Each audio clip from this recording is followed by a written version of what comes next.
Everyone, चलो फिर start करते हैं अपना आज का लेक्चर।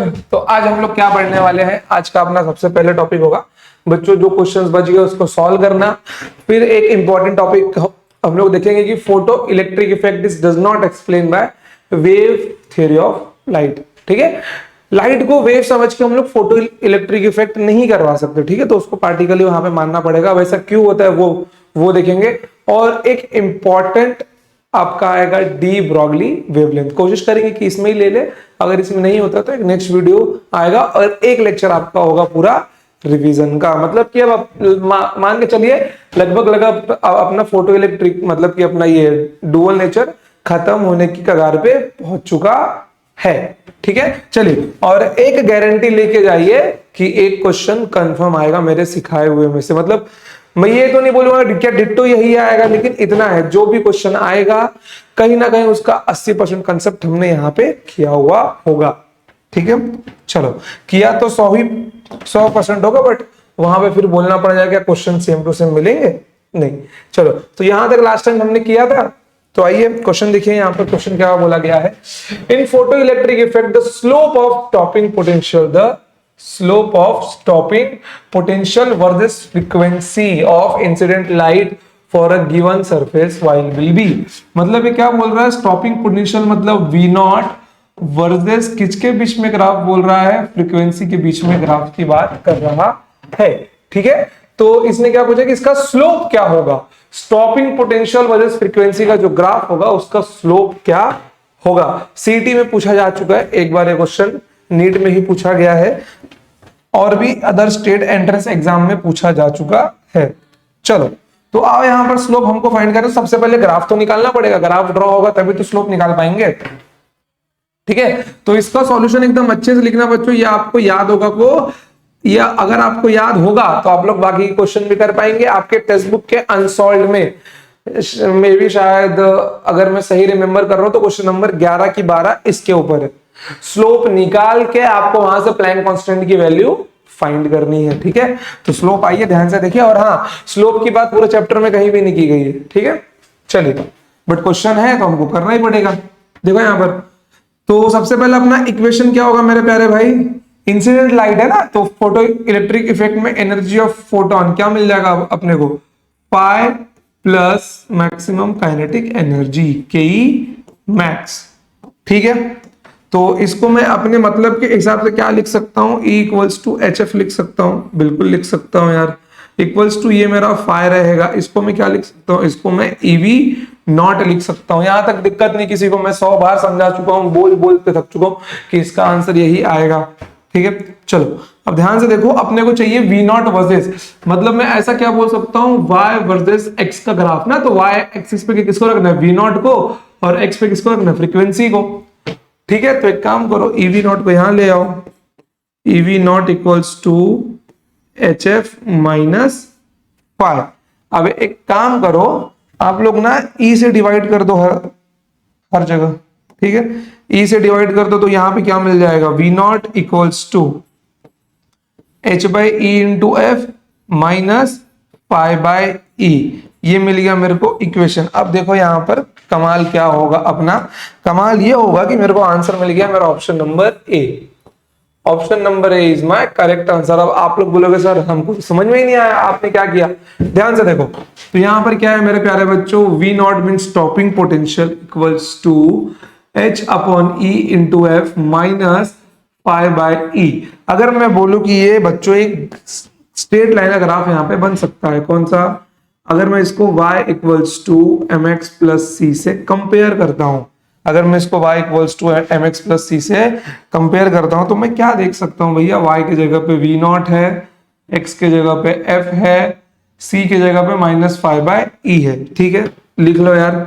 तो अपना स्लोप क्या है मेरे प्यारे बच्चों, स्लोप है अपना minus phi by E। Slope क्या है, माइनस फाई बाय E है। वैसे ही मेरा m की जगह पे, सॉरी अपना intercept minus phi by E है, नॉट स्लोप, सॉरी अपना intercept minus phi by E है। C मतलब क्या होता है मेरे प्यारे बच्चों, अपना C मतलब होता है अपना y इंटरसेप्ट, अगर graph y equals to mx plus c के फॉर्म में दिया गया है तो। ठीक है, तो यहां पे ये क्या मिल जाएगा, He इक्वल्स टू m, मतलब मैं यहां पे क्या लिख सकता हूं, ऑन दी कंपेरिजन स्लोप क्या होगा मेरा m equals to H by E, तो इसको मैं क्या लिख सकता हूँ, एच ई इनवर्स लिख सकता हूँ। क्या मैं इसका ग्राफ भी ड्रॉ कर सकता हूँ यार मेरे प्यारे भाई? बिल्कुल, क्यों नहीं, मैं जो चाहूं वो कर सकता हूं। तो यहाँ पे आएगा वी नॉट और यहाँ पे आएगा फ्रीक्वेंसी। अब इसका ग्राफ ध्यान से देखना मेरे प्यारे भाई। सबसे पहली बात, इसको देख के आप लोग क्या समझ सकते हैं कि इसका जो स्लोप है, स्लोप की वैल्यू क्या है, पॉजिटिव है। और ये पॉजिटिव कब होती है, जब थीटा की वैल्यू लेस देन 90 डिग्री होती है। अब आप लोग बोलोगे सर ये कहां से बोला आपने? मेरे प्यारे भाई, बेसिक मैथ्स मैंने वाईस्टार एकेडमी के यूट्यूब चैनल पे बहुत पहले ही सिखा दिया हूं। आप लोग जाइए वहां से, बेसिक मैथ्स की सीरीज में जो लास्ट के 5 वीडियोस है वो आपके ग्राफ के ही हैं। स्टार्टिंग के 2 वीडियोस देख लीजिए, आपको ग्राफ बिल्कुल समझ में आ जाएगा। अगर स्लोप पॉजिटिव है मतलब थीटा लेस देन 90 होता है, और स्लोप नेगेटिव है तो थीटा ग्रेटर देन 90 होता है। स्लोप पॉजिटिव है और मेरा इंटरसेप्ट का वैल्यू नेगेटिव है, मतलब वाई इंटरसेप्ट मेरा नेगेटिव में आना चाहिए कहीं यहां पर, ठीक है, कहीं भी मान सकता हूं मैं, बट मुझे स्लोप मतलब जो ग्राफ का एंगल होगा विद द एक्स एक्सिस, वो क्या मिलना चाहिए, वो मेरे को पॉजिटिव मिलना चाहिए। बस मिल गया मेरे को, ये क्या मिल गया मेरे को, ये हो गया मेरा एंगल थीटा। क्या हो गया, एंगल थीटा हो गया मेरा, ये लेस देन 90 डिग्री। कोई प्रॉब्लम यहाँ पर नहीं। और इसकी वैल्यू कितनी है मेरे प्यारे भाई, इसकी वैल्यू है फाइव बाई ई। क्या है इसकी, फाइव बाई ई है। समझ गए? अब एक बात ये बताइए, ये नेगेटिव इंटरसेप्ट था, ये पॉजिटिव इंटरसेप्ट भी चांसेस है, बट होता तो नहीं वैसे, ठीक है। तो यहाँ पे हम लोग क्या बोल सकते हैं कि ये जो अपना इंटरसेप्ट है, जो इंटरसेप्ट है अपना, दिख रहा है कि नहीं दिख रहा है भाई? स्क्रीन में दिख रहा है, चलो। जो अपना इंटरसेप्ट है मेरे प्यारे बच्चों, it is directly proportional to work function. It is directly proportional to work function. क्यों ऐसा मैंने बोला मेरे प्यारे पे, ध्यान से देखो। c equals to 5 by E, minus और e, अगर मैं ध्यान से देखो तो ये तो कांस्टेंट ही रहने वाला है, ठीक है। e तो एक चार्ज है, वैल्यू कांस्टेंट होगी, क्या बनेगा, c is directly proportional to 5, और c क्या है यहाँ पे मेरे पे, देखो c is nothing but y intercept. तो intercept is always directly proportional to work function. मतलब अगर वर्क फंक्शन बढ़ता जाएगा तो इंटरसेप्ट की वैल्यू भी क्या होगी, बढ़ती जाएगी, या इंटरसेप्ट बढ़ता जाएगा तो वर्क फंक्शन बढ़ेगा। ठीक है, समझ गए? क्लियर था? तो आपको मच्छरवा बहुत है, ठीक है। तो यहाँ पे आपको समझ में आ गया है कि अपना आंसर क्या होगा स्लोप को लेकर। ग्राफ का स्लोप क्या होगा, एच इनवर्स होगा, मीन्स ऑप्शन नंबर ए। चलो नोट डाउन कर लो यार इसको, एकदम अच्छे से लिख लो इसको, चलो लिख लो इसको, ठीक है, लिख लो।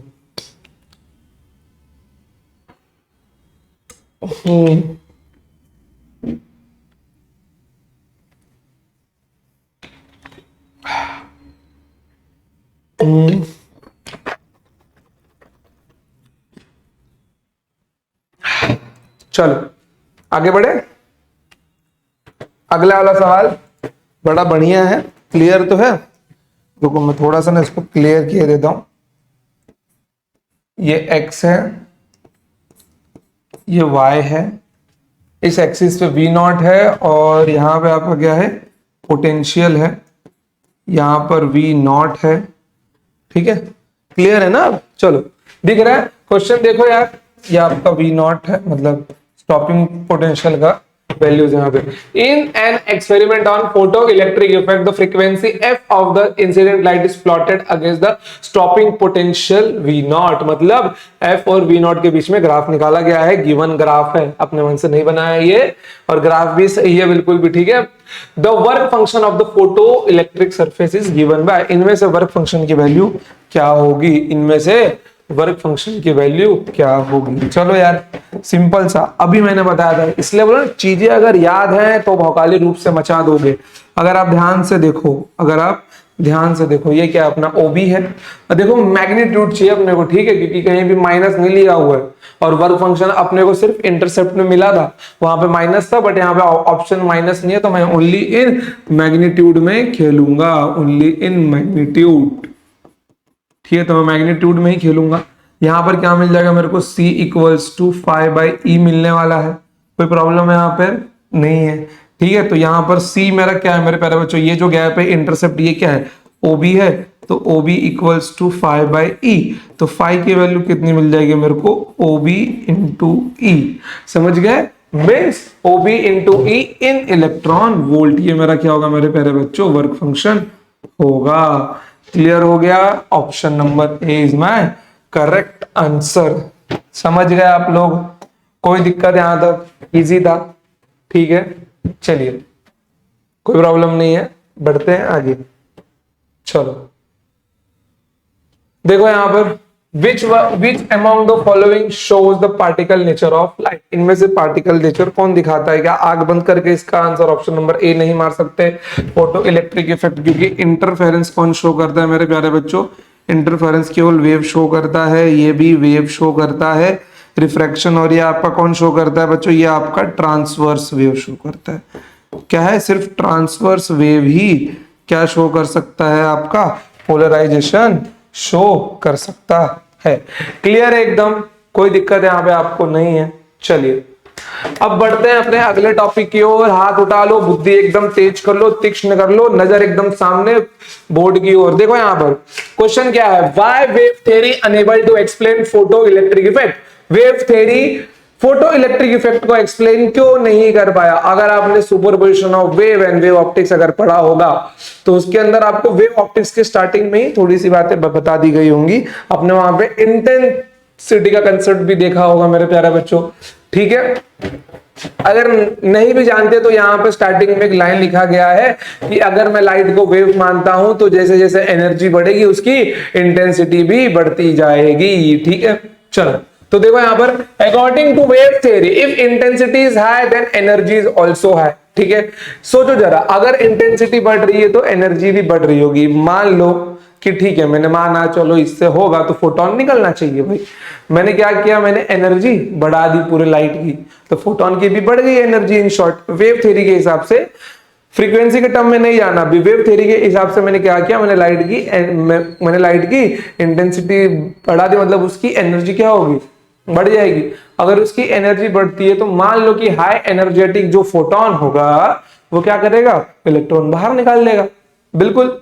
फिर उसके बाद में अब ध्यान से देखो, due to high intensity the photo electric effect must occurs. ये भी सही है मेरे प्यारे भाई कि हाई एनर्जेटिक फोटोन की औकात है कि वो निकाल सकता है।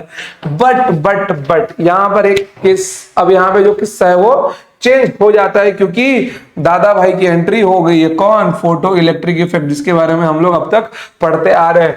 But in photo electric effect the frequency of light is less than threshold frequency. अगर फोटो इलेक्ट्रिक इफेक्ट में लाइट की फ्रीक्वेंसी थ्रेशोल्ड फ्रीक्वेंसी मतलब मटेरियल की फ्रीक्वेंसी से अगर कम होती है, वर्क फंक्शन वाली फ्रीक्वेंसी से कम होती है, तो यहां पर क्या होगा? यहां पर फोटो इलेक्ट्रिक इफेक्ट कभी ऑकर्स ही नहीं होगा। मतलब इंटेंसिटी कितनी भी ज्यादा क्यों ना हो, ये होगा ही नहीं, ये होगा ही नहीं। तो ये यहां पे कॉन्ट्राडिक्ट हुआ, जिसको एक्सप्लेन नहीं कर पाए। ठीक है, जिसको एक्सप्लेन नहीं कर पाए कौन? लिनार्ड्स एंड हर्ट्ज। ठीक है, चलो फिर उसके बाद में एक यहां पे आप लोग चीज ये भी समझना मेरे प्यारे बच्चों, ये इंपॉर्टेंट है कि एक और पॉइंट था जो एक्सप्लेन नहीं कर पाया। हमने क्या देखा था? हमने देखा था कि photo electric effect is an instantaneous process. मतलब वहां पे फोटोन आएगा, इलेक्ट्रॉन निकलेगा, कितने टाइम में होता था? T=10⁻⁹ सेकेंड्स में। समझ गए?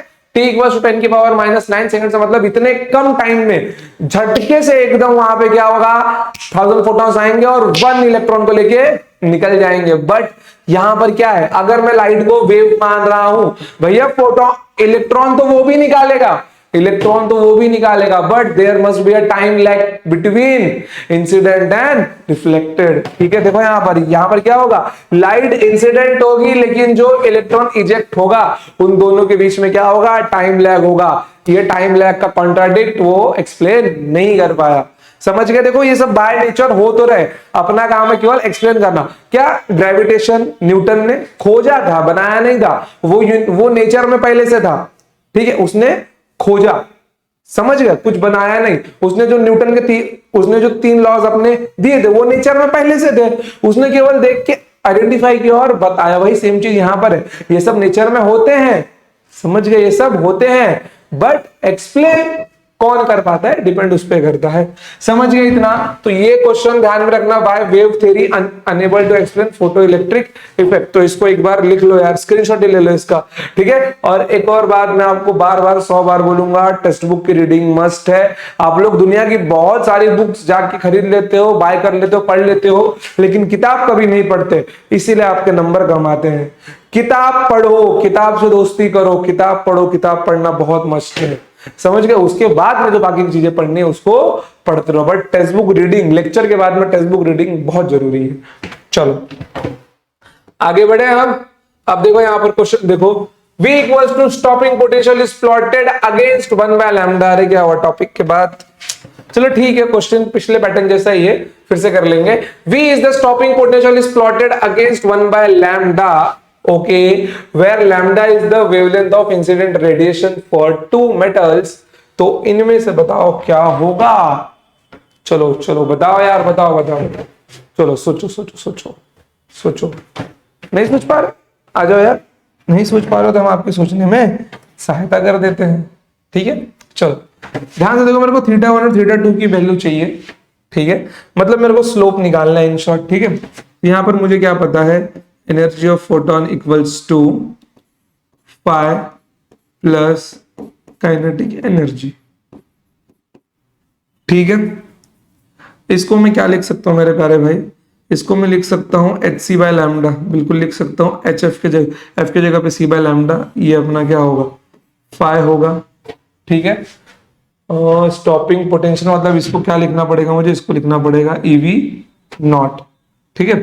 तो अब यहाँ पे किसके किसके रिस्पेक्ट में चाहिए, V not, stopping potential V दिया है ना, चलो यार मैं भी वी ही लूंगा। Stopping potential means EV equals to H C by lambda minus. अब एक काम करो यार, ई से डिवाइड कर दो दोनों ओर, ई से डिवाइड कर दो, यहाँ पर क्या मिलने वाला है, v equals to H C by E into 1 by lambda minus 5 by E. अब क्या देखने को मिल रहा है, कुछ मिल रहा है देखने को। अगर मैं v versus 1 by lambda graph बनाता हूं और इसको मैं कंपेयर करता हूं y equals to M X plus C से, तो what I can get, I will get c equals to minus 5 by E. मतलब इस ग्राफ का जो इंटरसेप्ट होगा, इस ग्राफ का जो इंटरसेप्ट होगा वो क्या होगा मेरे प्यारे बच्चों, वो नेगेटिव होगा। नेगेटिव है भी और अपने को दिख भी रहा है, चलो क्लियर दिख रहा है स्क्रीन में एकदम। फिर यहाँ पे मेरे को स्लोप m इक्वल्स टू क्या मिल जाएगा, एच सी बाय ई मिल जाएगा। मतलब मैं यहाँ पर m की जगह पे और क्या लिख सकता हूँ मेरे प्यारे बच्चों, m equals to tan theta is equals to H C by E. अब एक बात ये देखो यहाँ पर, ठीक है, तो उसने वही पूछा है फॉर 2 मेटल्स, यहाँ पे रिलेशन क्या होगा, मेटल 1 में भी गोल्ड एंड मेटल 2 में भी सीजियम। चलो भाई नहीं पता इसके बारे में छोड़ते, ऑप्शन बढ़ते हैं आगे। Theta 1 is greater than theta 2 if metal 1 is gold and metal 2 is caesium, okay. तीसरा दिया गया है theta 1 equal to theta 2 for any 2 metals, okay. उसके बाद कंडीशन क्या दिया गया, theta 1 is greater than theta 2 if metal 1 and metal 2 are gold and copper respectively. अब एक बात ये बताओ, जो स्लोप मिला है मेरे को, जो स्लोप मिला है, ठीक है, क्या वो किसी डेंसिटी पे डिपेंड कर रहा है, किसी के मोलर मास पे डिपेंड कर रहा है, किसी के एटॉमिक वेट पे डिपेंड कर रहा है, नहीं कर रहा ना, ठीक है। मतलब ऐसा कोई साक्ष्य सबूत नहीं है मेरे पास, ठीक है, ऐसा कोई साक्ष्य सबूत नहीं है मेरे पास कि यहाँ पर ये क्या होगा, कि ये किसी चीज पे डिपेंड कर रहा हो कि मैं बोलूं हाँ ये ऐसा होगा, इसके बीच में रिलेशन होगा, अगर ये इस मेटल का है, इस मेटल का है, इस एटम का, नो नहीं है मेरे भाई। Theta angle is completely independent from those things. मतलब क्या है, एच बी कॉन्स्टेंट है, सी बी कॉन्स्टेंट है और ई बी कॉन्स्टेंट है, मतलब सब कुछ कॉन्स्टेंट है, तो थीटा तो डिपेंड ही नहीं कर रहा। तो थीटा क्या होगा मेरे प्यारे भाई, theta is theta 1 equal to theta 2 for any 2 metals. Theta 1 is equal to theta 2 for any 2 metals, ठीक है। चलो इतना लिख लो यार, स्क्रीनशॉट मार लो इसका आप लोग, ठीक है बच्चों, स्क्रीनशॉट मार लिया। चलो बेस्ट यार, एकदम बढ़ते हैं आगे। बहुकाली सवाल है यार, देखो एकदम नोट करो इसको। The cathode of a photo cell is changed, okay, क्या बात है, मैंने कैथोड को ही चेंज कर दिया, okay, such that the work function changes from W1 to W2, मतलब जहां पे फाय था यहाँ पे W है, ठीक है। तो where W2 is greater than W1 means second का वर्क फंक्शन फर्स्ट वाले से ज्यादा है, समझ गए। मतलब जहां से क्या निकल रहा था, इलेक्ट्रॉन निकल रहा था जिस मटेरियल से, उसमें अब क्या होगा, वर्क फंक्शन ज्यादा होगा दूसरे वाले का। If the saturation currents before and after are also changes, मतलब कि जो सैचुरेशन करंट की वैल्यू होगी वो भी चेंज हो गई, I1 and I2 and all other conditions are unchanged, मैंने बाकी कंडीशंस को अनचेंज्ड ही रखा है। ठीक है, यहां पर क्या होगा, अज्यूम कर लो कि H new is greater then W2, मतलब मैं यहां पे H न्यू क्या है मेरा, मेरे प्यारे भाई, ये मेरा है energy of photon, this is my nothing but energy of photon, energy of photon.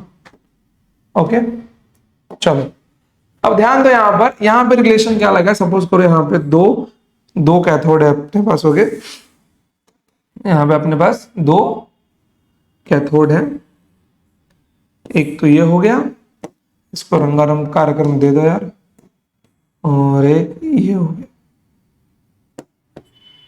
ठीक है, चलो सपोज करो, अब देखो ये आप लोग, ठीक है, इसको देखो आप लोग, सपोज करो यहां पे क्या हो रहा है, यहां पे लाइट आया, इसकी इंटेंसिटी है I1 और इसका वर्क फंक्शन है W1। यहां से क्या होगा मेरे प्यारे बच्चों, यहां से इलेक्ट्रॉन बाहर निकलेगा। ठीक है, इलेक्ट्रॉन्स बाहर, ठीक है, अगेन सेम चीज यहां पे होगा, लाइट गिरेगा लेकिन इसका वर्क फंक्शन होगा W2, और अगेन यहां से क्या होगा, यहां से इलेक्ट्रॉन्स बाहर निकलेंगे, यहां से क्या होंगे, इलेक्ट्रॉन्स बाहर निकलेंगे। अब यहाँ पे एक चीज आप लोग ध्यान से देखना, जो मैं आपको दिखाना चाहता हूं। एक बात ये बताओ मेरे प्यारे बच्चों कि H new is greater then W2 and W2 is greater than W1। इसको मैं वर्क फंक्शन के टर्म में कैसे लिख सकता हूं मेरे प्यारे बच्चों, energy of photon is greater then phi2 और it is also greater than phi1, मतलब W2 को मैं क्या लिख रहा हूं, phi1 लिख रहा हूं अपने मुताबिक के हिसाब से, जैसा मेरे को अच्छा लग रहा है। अब यहाँ पे एक बात ये देखो, मतलब सोचो कि ये लाइन बोल क्या रही है आपसे, वर्क फंक्शन सेकंड मटेरियल का फर्स्ट मटेरियल से ज्यादा है, तो डेफिनेटली वहां पे एनर्जी ऑफ फोटोन ज्यादा लगेगा, मतलब कि इलेक्ट्रॉन जितना एनर्जी पहले एब्जॉर्ब कर रहा था वो उतना नहीं कर पाएगा। क्यों? क्योंकि अब बाकी एनर्जी जो फोटोन की थी वो कौन लेके जा रहा है, वर्क फंक्शन लेके जा रहा है, बाकी जो बचा कुचा माल रहेगा वो कौन लेगा, काइनेटिक एनर्जी बन जाएगा अपना वहां पर। ठीक है, तो यहां पर energy of photon is high, पहले वाले में जो लाइट थी, मतलब जो एनर्जी था फोटोन का, मैंने उसको सेम रखा, मैंने उसको चेंज नहीं किया क्योंकि उसके बारे में कुछ नहीं बोला है। फिर मैंने जब कैथोड चेंज किया, दूसरे मटेरियल का वर्क फंक्शन W2 हुआ, एनर्जी ऑफ फोटोन वहां भी हाई है, बोला है ना। मान लो कि एनर्जी ऑफ फोटोन वहां पर भी हाई है मेरे प्यारे बच्चों, एक बात बताओ, फोटोन का काम क्या होगा, one photon is interact with one electron, भले 1000 फोटोन गिरते हो लेकिन इंटरेक्शन 1 का ही होता है, मतलब 1000 आएंगे तो एक को निकालेंगे, समझ गए। तो वहां पर मैं क्या बोल सकता हूं मेरे प्यारे बच्चों, ध्यान से सोचो कि यहां पर एनर्जी ऑफ फोटोन जो ज्यादा है सेकंड वाले वर्क फंक्शन से, वो इलेक्ट्रॉन से निकाल रहा होगा, इलेक्ट्रॉन तो उतना ही निकलेगा ना, भले एक केस में क्या होगा, काइनेटिक एनर्जी कम होगी और एक केस में ज्यादा होगी, बस निकलेगा तो इलेक्ट्रॉन ही। तो यहां पर मैं क्या बोल सकता हूं, जब इलेक्ट्रॉन ही निकल रहा है मेरे प्यारे बच्चों तो नंबर ऑफ इलेक्ट्रॉन्स तो सेम होंगे अब, क्योंकि फोटॉन्स तो उतना ही है। ठीक है, तो यहां पर क्या होगा मेरे प्यारे बच्चों, यहां पर होगा I1 इक्वल्स टू I2, भले ही I1 I2 बन जाए लेकिन उन दोनों का वैल्यू क्या होगा, उन दोनों का वैल्यू सेम होगा। क्लियर हो गया एकदम, कोई प्रॉब्लम नहीं, मतलब ये किसको दिखा रहा है, उनके सैचुरेशन करंट को दिखा रहा है जो इस इलेक्ट्रॉन के थ्रू बनेगा। मैंने पहले इसको इंटेंसिटी बोल दिया तो कोई प्रॉब्लम नहीं है, क्योंकि यहाँ पे दोनों चीज एक ही सिंबल, मतलब एक सिंबल दोनों चीज को दिखा रहा है। क्लियर हुआ एकदम, ये कोई दिक्कत कोई परेशानी नहीं है। चलो आ जाओ यार, चलो ठीक है। अब एक चीज हम लोग बात करते हैं, मे बी वो शायद यहाँ पे स्टॉप हो जाए, आगे लेके नहीं जा पाएंगे मेरे प्यारे बच्चों। अब एक बात ये आप लोग देखो जो मैं आपको बताना चाहता हूं, ठीक है, देखो इस यूनिवर्स में जो भी है, ठीक है, लाइट का जो नेचर है मेरे प्यारे बच्चों, लाइट का जो नेचर है, light is having a dual nature. ठीक है, लाइट का जो डुअल नेचर है, ठीक है, एक ये किसने बताया था, ये बताया था डी ब्रॉगली ने। उसने क्या बताया था, light is not a particle nor a wave. Light is not a particle nor a wave. It is the form of energy. It is the form of energy. Sometimes it behaves as particle, and sometimes behave as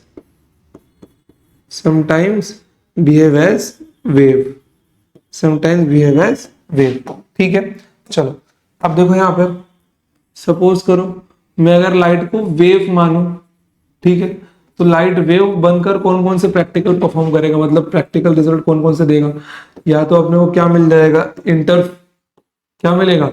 interference मिलेगा, ठीक है, फिर यहाँ पर क्या मिलेगा, refraction मिलेगा, reflection मिलेगा, और भी बहुत कुछ मिलेंगे, ठीक है, और क्या मिलेगा, डायफ्रैक्शन मिलेगा, फिर YDSC भी मिलेगा, यंग्स डबल स्लिट एक्सपेरिमेंट, ठीक है। और अगर जब मैं इसको पार्टिकल मानूं तो पार्टिकल मान के ये क्या क्या परफॉर्म करने वाला, मेरे पहले एक काम कुछ किया ना, पोलराइजेशन लिखो, ये रिफ्लेक्शन वो तो बेसिक चीज है ना। पोलराइजेशन मतलब कब होगा, ये तब होगा जब मैं इसको वेव मानूंगा, ठीक है। अगर मैं इसको पार्टिकल मानूं तो सबसे पहले यहाँ पे क्या होगा मेरे प्यारे बच्चों, फोटो इलेक्ट्रिक इफेक्ट होगा, ठीक है, फोटो इलेक्ट्रिक इफेक्ट होगा। यहाँ पर सबसे पहले क्या होगा, यहाँ पर मेरे प्यारे बच्चों, यहाँ पर क्या होगा, फोटो इलेक्ट्रिक इफेक्ट आपका यहाँ पर परफॉर्म होगा, ठीक है। फोटो इलेक्ट्रिक इफेक्ट के बाद में और कौन कौन से हैं यहाँ पर आप लोग बोल सकते हो, ठीक है। फोटो इलेक्ट्रिक इफेक्ट है एक आपका, और एक आपका यहाँ पे बन जाएगा कॉम्पटन इफेक्ट, एक आपका यहाँ पे क्या बन जाएगा, कॉम्पटन इफेक्ट, जो मैं आपको आगे अभी सिखाऊंगा, आगे वो है, ठीक है। फिर ब्लैक बॉडी रेडिएशन भी हम लोग बोल सकते हैं, बट ठीक है हम लोग इतना ही रखते हैं, ठीक है, कॉम्पटन इफेक्ट तक, बाकी एटसेट्रा और भी बहुत कुछ है यहाँ पर। मतलब देख रहे हो, अगर मैं लाइट को वेव मान रहा हूं तो वो interference, polarisation, diffraction, reflection, YDSC, ये सब सारी चीजें शो कर रहा है। अगर मैं पार्टिकल मान रहा हूं तो वो photo electric effect, Compton effect, ठीक है, ब्लैक बॉडी रेडिएशन वगैरह और भी कितनी चीजें दिखा रहा है। मतलब कि वो अलग अलग नेचर में अलग अलग काम कर रहा है, वो अलग अलग नेचर में अलग अलग काम कर रहा है। तो यहाँ पर डी ब्रॉगली भाई साहब ने क्या बोला, थे तो आर्ट्स के विद्यार्थी, उन्होंने बोला कि नेचर को सिमेट्रिसिटी बहुत पसंद है, मतलब आपने देखा होगा अर्थ एक क्या है, स्फीयर है, ऑर्बिट्स का शेप कैसा है, गोलाकार है, ठीक है। पहाड़ कैसे होते हैं, ट्रायंगल शेप में होते हैं। ह्यूमन बॉडी कैसे होती है, अगर बीच से काटोगे तो बराबर हिस्सा होता है, ठीक है। मतलब ऐसा कुछ भी नहीं रहेगा कि बीच से काटने पर उसको देखा जाए तो वो दोनों अलग अलग दिख रहे हैं। मतलब नेचर जो भी चीज बनाती है, ठीक है, नेचर को क्या पसंद है, नेचर को सिमेट्रिसिटी पसंद है, चाहे वो गुलाब का फूल हो, कोई फल हो, ठीक है, जो भी कुछ नेचर में बनता है मेरे प्यारे बच्चों, वो क्या होता है, सिमेट्रिसिटी उसको पसंद होती है, ठीक है।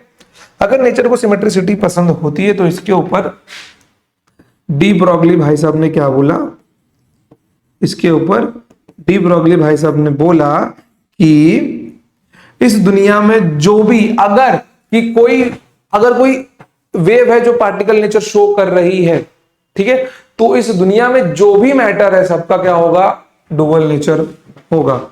एवरीथिंग इन दिस यूनिवर्स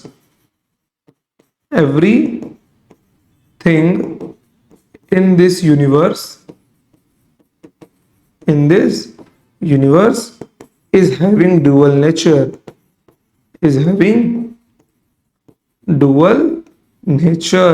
क्या है, ड्यूअल नेचर है। और इसी के बाद एक मोस्ट इंपॉर्टेंट टर्म का जन्म हुआ था अपना मेरे प्यारे बच्चों, डी ब्रॉगली वेवलेंथ। क्या था, डी ब्रॉगली वेवलेंथ। ये वही टर्म है मेरे प्यारे बच्चों जो मैं आपको बताना चाहता हूं कि डुअल नेचर से, और इसको लैम्डा भी दिखाते हैं हम लोग, ठीक है, कि अगर dual nature of radiation and matter से अगर सवाल बनता है तो एक बात इतना ध्यान में रखना आप कि एक क्वेश्चन तो आएगा आपका फोटो इलेक्ट्रिक इफेक्ट से, कुछ भी पूछ सकता है जितना अब तक हमने किया है उनमें से किसी, मतलब मान सकते हो कि आपका क्वेश्चन इसके बाहर जाएगा ही नहीं। और दूसरा जो बनेगा वो बन सकता है आपका डी ब्रोगली वेवलेंथ पर। समझ गए? डी ब्रोगली वेवलेंथ में कम से कम हमको पढ़ने हैं 15 फॉर्मूलाज। याद कैसे करना मैं ट्रिक भी बताऊंगा, बट ये है कि ये इंपॉर्टेंट है, मस्ट है, आना ही चाहिए। डी ब्रोगली वेवलेंथ आपका छूटना नहीं चाहिए। फिर ये पढ़ने के बाद में एक इसके साथ में इसके क्वेश्चन लगाएंगे और एक दिन होगा इसका रिवीजन लेक्चर डुअल नेचर का, और इसी के साथ में चैप्टर होगा समाप्त। फिर क्या स्टार्ट होगा अपना atomic structure and structure of atom and nuclear. Real में इसको अगर देखा तो ये दो चैप्टर है सेपरेट में, एटम्स एंड न्यूक्लियर। समझ गए? तो वो दोनों चैप्टर, मतलब वो एक के अंदर दो चैप्टर दिए गए हैं। उतना खत्म करने के बाद में सेमीकंडक्टर का भी लेक्चर आपको मिल जाएगा बहुत ही जल्दी। सेमीकंडक्टर पे 3 लेक्चर बचे हैं, वो भी अपना खत्म होगा। तो इसी के साथ अपना मॉडर्न फिजिक्स पूरा समाप्त होगा। फिर हम लोग कहाँ जाएंगे? अपने P1 वाले पार्ट पे जाएंगे, जहां अपना क्या क्या बाकी है। थर्मो का 20% बाकी है, फर्स्ट लॉ पूरा पढ़ लिया है, सेकंड लॉ में केवल हीट इंजन वगैरह ये सब बाकी है, और अपना लास्ट के 2 chapter superposition and wave optics. बस फिर मान के चलिए ये मंथ में, और हम लोग पूरा सीटी लेवल तक लेके जा रहे हैं। समझ? पूरा सीटी लेवल तक छू के आएंगे, तो सीटी पूरा टच करके आएंगे अच्छे से, कि उसको जाके पकड़ ले, टच भी नहीं करना, पकड़ ले पूरा अपने हाथ के अंदर। ठीक है, चलो तो आजकल इतना ही, मिलते हैं नेक्स्ट टाइम। तब तक के लिए पढ़ना है, रिवाइज करना है। अब रिवीजन स्टार्ट कर दो आप लोग। समझ गए? लेक्चर सीटी के डेली देखने, मतलब सीटी प्लस बोर्ड्स। ठीक है मेरे प्यारे बच्चों, सीटी में आपको कम से कम 160 प्लस जाना है तो जाना है। समझ गए? चलिए बाय।